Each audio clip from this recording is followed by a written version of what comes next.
Ако усещате болки в междуребрената мускулатура вследствие на прекаран грип или друг респираторен проблем, инфекция, това може да бъде в следствие от прекомерното кашляне или пък от спазъм в мускулите вследствие на прекараното заболяване.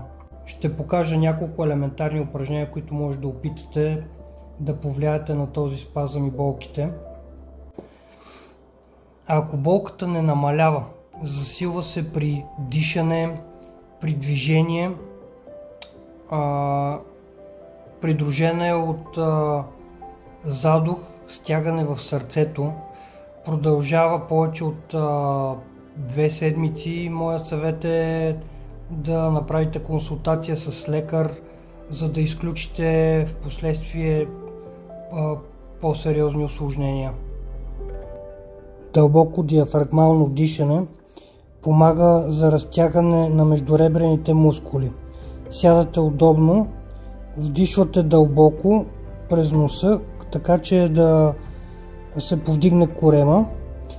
Задържате 2-3 секунди, след което издишвате бавно през устата.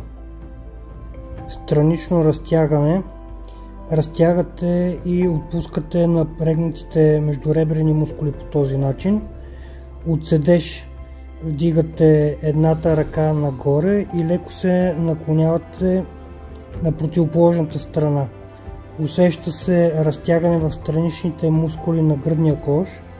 Задържите 15 секунди, след което повтаряте на другата страна.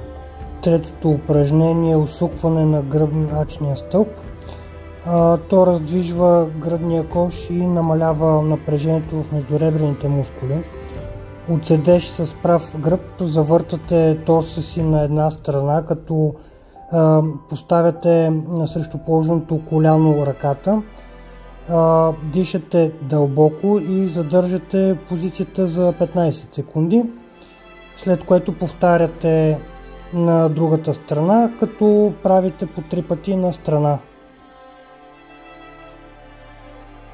Четвъртото упражнение е разтягане на гръдния кош. То отпуска междуребрените мускули и отваря гръдния кош. Слагате ръцете зад главата и ги изплитате.